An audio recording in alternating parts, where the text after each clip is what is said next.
Assalamualaikum warahmatullahi wabarakatuh. Bagaimana anak ibu, sehatnya? Nah, kali ini kita akan melanjutkan materi pelajaran kita, yaitu mengenai KD 4.2, yaitu menyajikan teks deskripsi. Untuk itu anak-anak ibu perhatikan ya penjelasan berikut ini. Menyajikan teks deskripsi. Menyajikan teks deskripsi secara lisan dari video yang diamati. Jadi, ada video dalam bentuk teks deskripsi, itu bisa kita amati dan kita bisa sajikan ulang dalam bentuk teks deskripsi secara lisan. Caranya seperti apa? Nah, misalnya kalian pernah melihat acara jalan-jalan di televisi atau di internet, dan ibu yakin kalian pasti pernah melihatnya, misalnya acara yang berkaitan dengan wisata ataupun mengunjungi suatu tempat. Dari apa yang kalian lihat,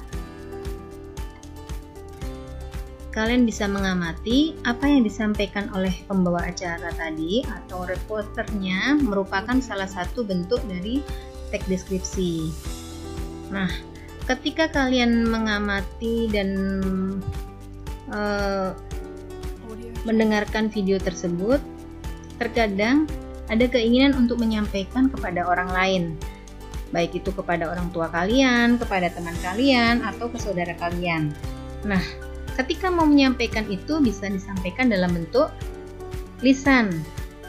Caranya seperti apa sih supaya apa yang kalian sampaikan itu sesuai dengan apa yang kalian lihat?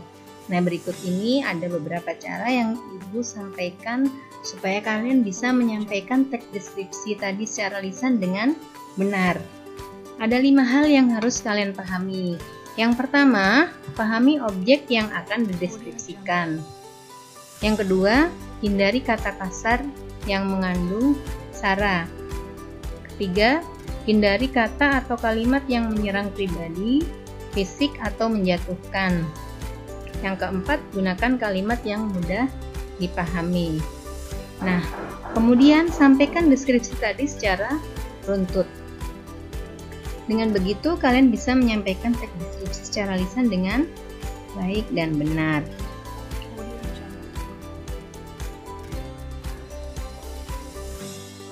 Yang berikutnya yaitu menulis teks deskripsi. Jadi, teks deskripsi bisa disampaikan secara lisan, bisa juga disampaikan dalam bentuk tulisan. Nah, sekarang kita akan belajar dalam bentuk tulisan. Apa yang perlu kita lakukan? Yang pertama yaitu menentukan objek dan membuat judul. Objek yang kita tentukan itu harus bersifat khusus. Jadi kalau kita ingin mengamati pantai atau ingin menulis tentang pantai, pantai itu pantai apa? Jadi harus khusus, pantai mana gitu ya. Kemudian harus dijabarkan secara subjektif. Karena bersifat khusus dan dijabarkan secara subjektif, teks deskripsi ini bersifat personal.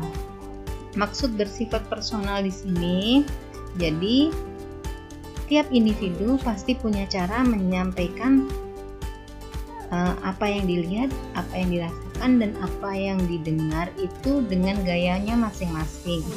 Nah, itu maksudnya bersifat personal. Jadi gayanya pasti berbeda. Objek yang bisa dijadikan bahan untuk membuat teks deskripsi, contohnya sini ada beberapa contoh yang ibu sampaikan. Misalnya kalian sedang mengunjungi Borobudur, itu bisa jadikan objek sebuah teks deskripsi. Kemudian sekolahku, alat musik Sasando, rumah joglo, museum Fathaillah, dan lain-lain. Yang kedua yaitu menyusun kerangka laporan. Jadi setelah menentukan objek, kalian lanjutkan dengan menyusun kerangka laporan. Ketika menyusun kerangka laporan, kalian harus mempertimbangkan apa saja yang dideskripsikan berkaitan dengan objek. Ini contohnya, misalnya kalian mau mendeskripsikan sebuah tempat wisata. Kalian pertimbangkan kalau di Bromo itu apa saja sih yang perlu dideskripsikan. kalau di pantai itu apa saja yang perlu dideskripsikan gitu ya. Kemudian apa saja yang ada dalam kerangka teks deskripsi? Minimal kalian harus menyiapkan 5 hal. Yang pertama, harus ada identifikasi.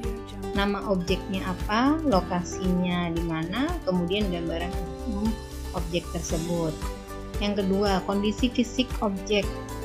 Yang ketiga, bagian-bagian objek. Yang keempat, perincian berkaitan dengan objek. Dan yang kelima berupa simpulan atau kesan umum dari objek. Kita lanjut ke 3. Kita mulai mencari data. Mencari data bisa dilakukan dengan mengamati.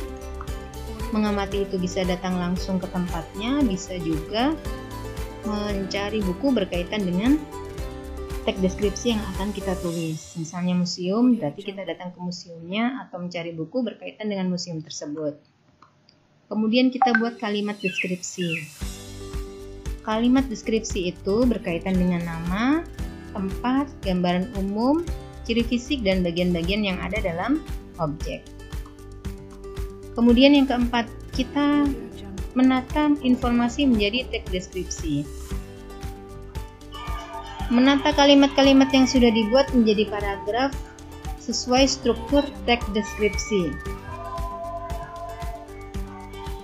Nah, jadi ketika menata informasi tersebut, ada kalimat yang sesuai untuk identifikasi, kita masukkan ke bagian identifikasi.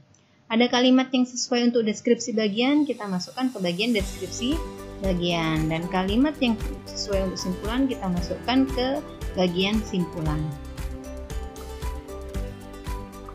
Yang selanjutnya yaitu mendeskripsikan lebih rinci dengan kata dan kalimat yang merangsang panca indera. Tulis dan susun kalimat dengan variasi kata dan kalimat yang merangsang panca indera. Jadi gunakan kalimat dengan berbagai variasi kata, misalnya dengan memilih sinonimnya. Jadi tidak melulu menggunakan kata indah, tapi digunakan kata yang lain untuk mewakili keindahan tempat tersebut. Dengan begitu, kita bisa mengajak pembaca seolah-olah ikut melihat, mendengar, dan merasakan apa yang kita sampaikan.